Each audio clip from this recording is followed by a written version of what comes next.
L'argent est une force puissante qui influence presque tous les aspects de notre vie, qu'il s'agisse de nos choix quotidiens, de nos aspirations ou même de notre bonheur. Mais quelle est sa véritable nature? Est-ce simplement un moyen d'échange, ou recèle-t-il un pouvoir plus profond? Dans cette vidéo, nous allons explorer le message percutant de Myles Munroe sur l'argent. Découvrez comment, selon lui, l'argent peut devenir un outil de transformation et de véritable prospérité, bien au-delà de ce que nous avons l'habitude de penser. Si ce contenu vous inspire, n'oubliez pas d'aimer la vidéo et de vous abonner en activant la cloche pour ne rien manquer des prochaines vidéos. En ajoutant un like, vous aidez YouTube à partager ce message avec un plus grand nombre de personnes cherchant à se développer personnellement et à devenir des leaders. Le pouvoir de l'argent selon Myles Munroe. Myles Munroe affirme que l'argent est la chose la plus puissante sur terre après Dieu. Jésus lui-même l'a comparé à une force si influente que l'on ne peut servir à la fois Dieu et l'argent. Beaucoup pensent que le diable est puissant, mais Munroe souligne que ce qui se trouve dans notre porte-monnaie peut parfois exercer un pouvoir encore plus grand. L'argent peut dominer notre vie si nous le laissons devenir notre maître. Dans la parabole des talents, Matthieu 25, un homme confie une somme d'argent à 3 serviteurs, chacun selon sa capacité. Cette histoire révèle que Dieu nous donne des ressources en fonction de notre capacité à les gérer, pas selon nos désirs. Si vous manquez d'argent, ce n'est pas la faute de Dieu, mais plutôt de votre gestion. Il est donc crucial de changer notre façon de penser. Ce n'est pas en priant pour obtenir plus d'argent que les choses changeront, mais en développant notre capacité à gérer ce que nous avons déjà. L'importance de gérer les ressources. Dans la parabole, le serviteur qui avait 5 talents les a multipliés en les mettant à travailler. C'est là une leçon clé. Dans le royaume des cieux, on ne travaille pas pour l'argent, mais l'argent doit travailler pour nous. Dieu nous donne des ressources de notre intelligence, notre sagesse, nos talents et attend de voir comment nous les utilisons. Il ne dicte pas chaque étape, mais nous teste dans notre gestion. Prenons l'exemple d'Adam. Dieu lui a confié la gestion du jardin d'Éden, mais lorsqu'il est revenu, il a constaté qu'Adam avait échoué dans cette tâche en laissant le serpent dominer. De même, dans notre vie, Dieu nous confie des talents et attend de voir comment nous les faisons fructifier. Celui qui enterre ses talents échoue dans sa mission. Travailler pour un but, pas pour l'argent. Dans Matthieu 6h33, Jésus dit, « Cherchez d'abord le royaume de Dieu et sa justice, et tout le reste vous sera donné en plus. » Ce principe est fondamental. Dieu veut que nous poursuivions un but, pas l'argent. Lorsque nous découvrons notre véritable mission, l'argent viendra naturellement. Les oiseaux, par exemple, accomplissent leur rôle sans s'inquiéter, et Dieu pourvoit à leurs besoins. De la même manière, nous devons accomplir notre mission sans être obsédés par l'argent. Salomon est un autre exemple, il n'a pas demandé des richesses à Dieu, mais la sagesse. En retour, Dieu lui a donné non seulement la sagesse, mais aussi la richesse et la gloire. Cela nous enseigne que l'argent est un sous-produit de la sagesse et de la compréhension. Si nous nous concentrons sur la poursuite de la sagesse, comme l'enseigne le livre des Proverbes, la prospérité suivra naturellement. L'argent comme outil et non comme maître. Il est crucial de comprendre que l'argent n'est pas mauvais en soi. C'est l'amour de l'argent qui est la racine de tous les maux. Si nous mettons notre sécurité et notre espoir dans l'argent, il deviendra notre maître, guidant nos décisions et actions. Mais dans le royaume de Dieu, l'argent est un simple outil pour accomplir sa mission. Dieu nous bénit avec des ressources pour que nous les utilisions avec sagesse pour servir les autres. Chaque ressource que nous recevons, qu'il s'agisse d'argent, de temps, de talent ou d'opportunité, est un test de notre capacité à bien gérer ce qui nous est confié. Comme dans la parabole des talents, ceux qui sont fidèles avec peu recevront davantage, tandis que ceux qui négligent leurs responsabilités perdront même ce qu'ils ont. Conclusion. La véritable prospérité ne vient pas du simple fait d'accumuler des richesses, mais de savoir gérer ce que Dieu nous a confié. Il ne s'agit pas seulement d'acquérir des biens matériels, mais d'avoir la sagesse, la responsabilité et le discernement pour utiliser ces ressources selon la volonté de Dieu. Si nous cherchons à accomplir notre but divin, la prospérité viendra naturellement.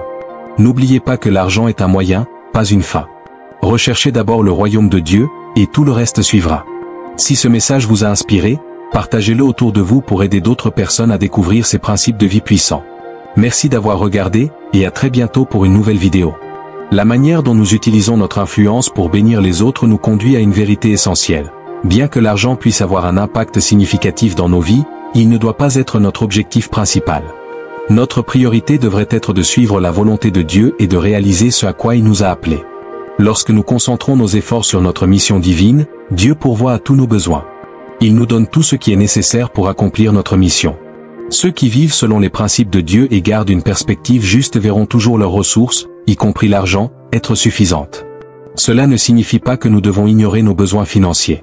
Dieu connaît nos besoins et il s'engage à en prendre soin. Ce qui est important, c'est d'adopter une attitude saine envers l'argent. Il ne doit pas être notre maître, mais plutôt un outil pour accomplir les plans de Dieu. L'argent ne résout pas tous les problèmes et n'apporte pas une sécurité absolue. Il ne peut ni acheter le véritable bonheur ni garantir une vie sans difficulté. Ce qui compte vraiment, c'est notre relation avec Dieu, notre foi en lui et notre engagement à vivre selon ses principes. En plaçant notre confiance en Dieu et en faisant de sa volonté notre priorité, il pourvoira à tous nos besoins, nous donnant la sagesse et la capacité de gérer tout ce qu'il nous confie pour prospérer dans chaque aspect de notre vie. Les ressources matérielles comme l'argent peuvent fluctuer, mais Dieu, lui, reste constant. Si nous vivons pour lui et pour son royaume, les bénédictions suivront. Cela ne veut pas dire que nous deviendrons tous riches selon les standards du monde, mais plutôt que nous aurons toujours suffisamment pour accomplir ce que Dieu attend de nous. Au-delà des besoins matériels, nous expérimenterons une richesse spirituelle qui dépasse toutes les richesses terrestres. La parabole des talents montre que Dieu récompense ceux qui gèrent bien ce qui leur est confié. Même si ce n'est que peu, notre fidélité dans les petites choses ouvre la voie à de plus grandes bénédictions. Si tu es fidèle dans ce que tu as maintenant, Dieu te confiera encore davantage pour accomplir ses œuvres. Dans le royaume de Dieu, la gestion des ressources ne se résume pas à une simple multiplication matérielle, mais à une question de foi et de fidélité. Dieu cherche avant tout une attitude juste dans la gestion de ce qu'il nous confie. En gérant correctement notre argent, notre temps et nos talents, nous devenons des témoins fidèles de la façon dont Dieu veut que nous vivions. La véritable question est, comment gérons-nous ce que Dieu nous a donné aujourd'hui? Si nous voyons nos ressources comme des moyens de servir les autres et d'accomplir la mission divine, nous les utiliserons avec sagesse. L'argent, bien utilisé, devient un outil pour aider, bénir, construire et multiplier les œuvres de Dieu sur terre. Le principe reste que Dieu bénit ceux qui sont fidèles dans la gestion de leurs ressources, et il leur confiera davantage à mesure qu'ils progressent dans leur fidélité. Cela concerne non seulement l'argent, mais aussi notre temps, nos relations et nos talents. Chaque aspect de notre vie peut être utilisé pour glorifier Dieu, pourvu que nous agissions avec un cœur sincère et un désir d'accomplir sa volonté. Si tu fais de l'argent ta priorité, tu risques de t'égarer. Mais si tu fais de ta mission divine ton objectif principal, l'argent suivra naturellement. Cela ne signifie pas qu'il viendra facilement ou en abondance dès le départ, mais que Dieu pourvoira toujours à ce dont tu as besoin pour accomplir sa mission. Souvenons-nous que l'argent est un moyen d'accomplir quelque chose de plus grand. La vraie richesse ne se mesure pas à ce que nous possédons, mais à ce que nous faisons avec ce que nous avons. Lorsque nous vivons pour un but plus grand que nous-mêmes, Dieu nous bénit au-delà de nos attentes, nous permettant d'avoir un impact positif dans le monde. L'objectif ultime est d'être de bons gestionnaires des ressources que Dieu nous confie, que ce soit notre argent, notre temps, nos relations ou nos talents.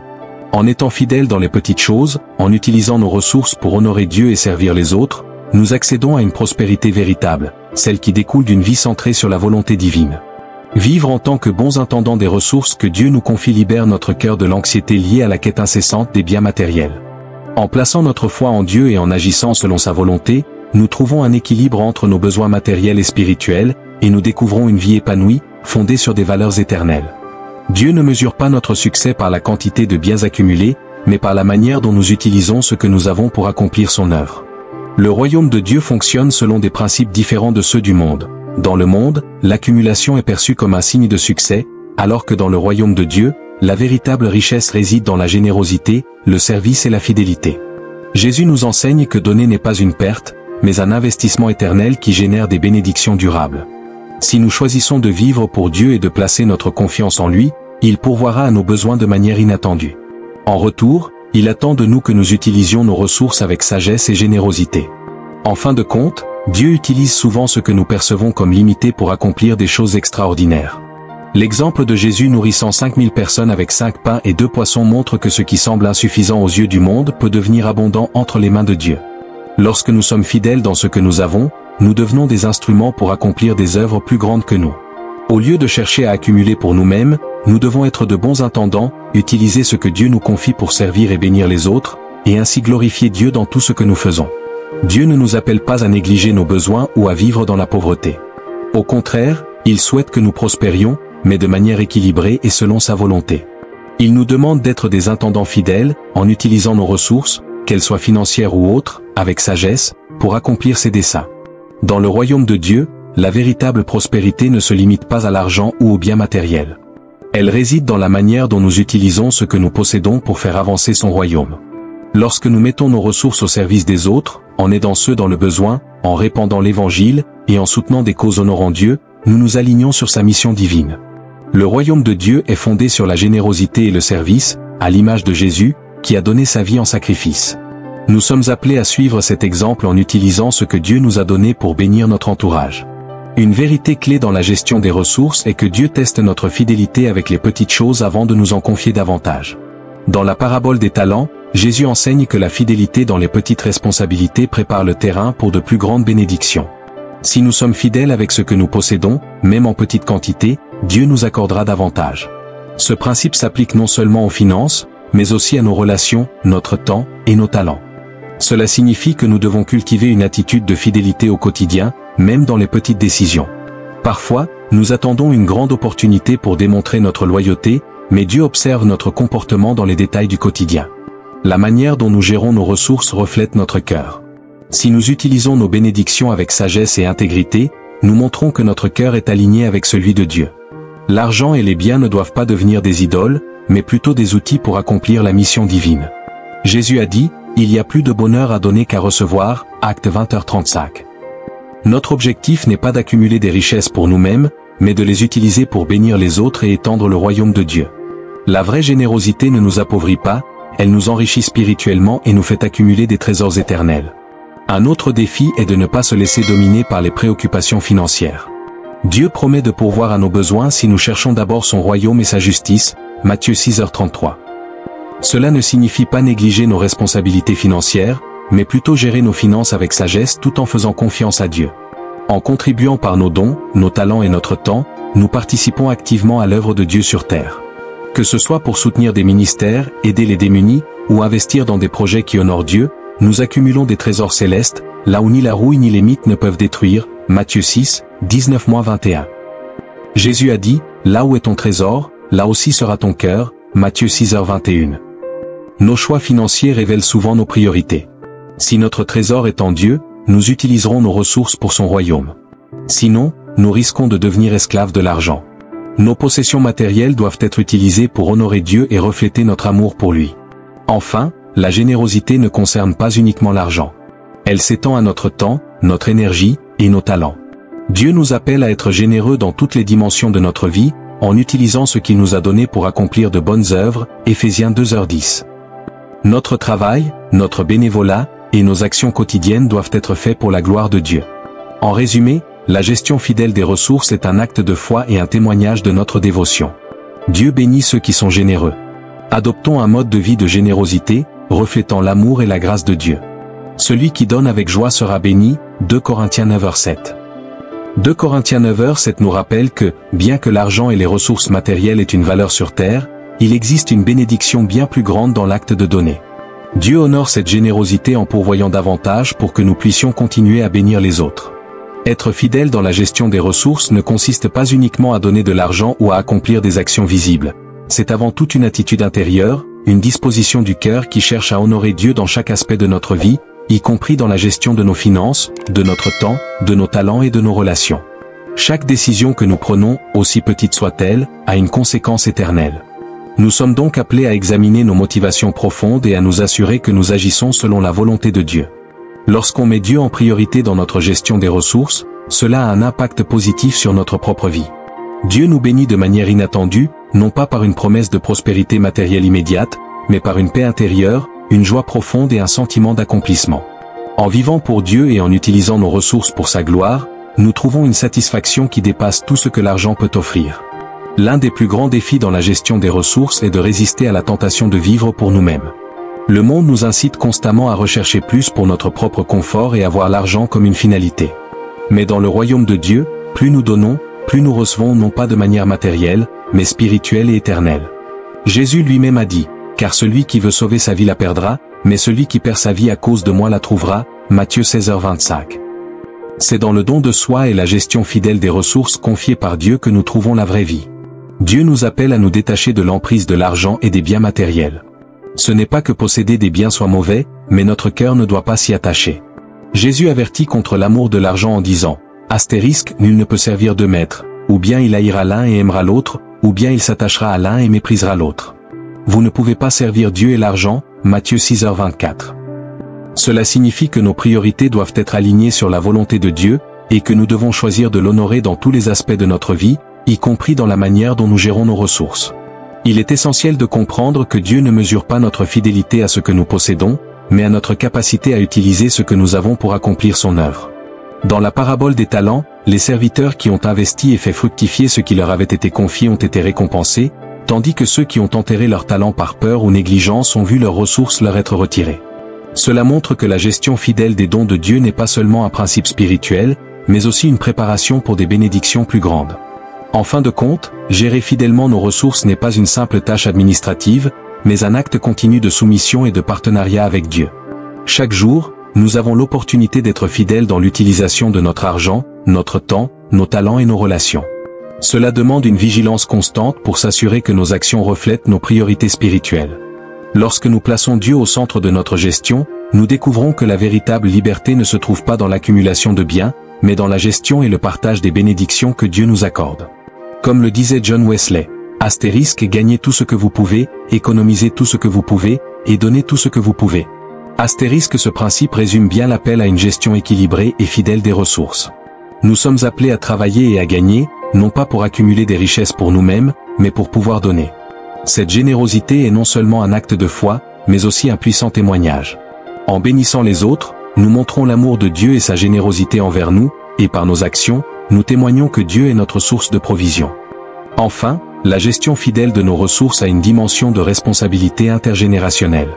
La Bible enseigne que l'héritage spirituel et matériel est transmis d'une génération à l'autre. * L'homme bon laisse un héritage aux enfants de ses enfants, Proverbe 13h22, *. Ainsi, en gérant bien ce que nous avons, nous pensons non seulement à nous-mêmes, mais aussi à l'impact que cela aura sur les générations futures. Que chaque choix que nous faisons soit un reflet de notre désir d'honorer Dieu et de préparer un héritage durable pour ceux qui viendront après nous. Les générations futures nécessitent une gestion avisée et une préparation rigoureuse, que ce soit sur le plan financier, éducatif ou spirituel. Il est important de rappeler que la gestion de nos ressources, lorsqu'elle est alignée avec la volonté de Dieu, mène à une prospérité durable. Cela ne signifie pas forcément que nous deviendrons riches selon les critères du monde, mais plutôt que Dieu bénira nos efforts pour accomplir sa volonté avec ce que nous possédons. En effet, l'Écriture nous promet que si nous cherchons d'abord son royaume, toutes les autres choses nous seront données en plus. Matthieu 6h33. Cela signifie que Dieu connaît nos besoins et qu'il pourvoira à ceux-ci en fonction de sa richesse et de notre fidélité à le servir. Comme nous l'a enseigné Miles Monroe, l'argent n'est pas uniquement un moyen de consommation, mais un puissant outil pour accomplir un but plus grand. En comprenant sa véritable portée, nous pouvons l'utiliser pour transformer nos vies et celles des autres. L'essentiel ne réside pas dans l'accumulation des richesses, mais dans la manière dont nous les gérons et les utilisons pour honorer Dieu tout en impactant positivement notre entourage. Avant de conclure, nous aimerions vous donner l'opportunité de faire de Jésus le Seigneur de votre vie. Si vous ressentez dans votre cœur le désir de lui confier votre vie, nous vous invitons à prier avec nous. Dites cette prière. Seigneur Jésus, je me repens de mes péchés. Viens dans mon cœur, je fais de toi mon Seigneur et Sauveur. Si vous avez récité cette simple prière, nous croyons sincèrement que vous êtes né de nouveau. Nous vous encourageons à rejoindre une église fidèle à la Bible, où vous pourrez grandir dans la foi et placer Dieu en priorité dans votre vie. Si ce message vous a inspiré et que vous souhaitez en savoir davantage sur la gestion des ressources et le leadership, n'oubliez pas de liker cette vidéo, de vous abonner, et d'activer la cloche pour être informé de nos prochaines publications. Ensemble, partageons ce message pour toucher davantage de personnes et contribuer à leur croissance personnelle. Merci d'avoir été avec nous, et à très bientôt pour de nouvelles découvertes. Avant de conclure, nous souhaitons prendre un moment pour inviter ceux qui ressentent dans leur cœur le désir de s'engager pleinement avec Dieu. Peu importe où vous en êtes dans votre vie spirituelle, Dieu est toujours prêt à vous accueillir. Si vous souhaitez lui remettre votre vie et lui permettre de la transformer, c'est le moment idéal pour le faire. Peut-être que vous vous sentez perdu, ou que vous recherchez une direction divine pour vos projets et vos décisions. Dieu vous invite à ouvrir votre cœur, à lui remettre vos fardeaux et à commencer un nouveau chapitre avec lui comme guide. Si vous êtes prêt à faire ce pas, je vous invite à prier cette prière avec moi. Seigneur Jésus, je viens devant toi aujourd'hui avec un cœur sincère. Je reconnais que j'ai besoin de toi dans ma vie. Je me repens de mes péchés et je te demande pardon. Je t'ouvre la porte de mon cœur et je te fais Seigneur et Sauveur de ma vie. Je crois que tu es mort pour moi et que tu es ressuscité pour me donner une vie nouvelle. Aide-moi à te suivre chaque jour et à accomplir ta volonté avec ce que tu m'as donné. Merci de me recevoir tel que je suis, et de me guider sur le chemin de la vie éternelle. Amen.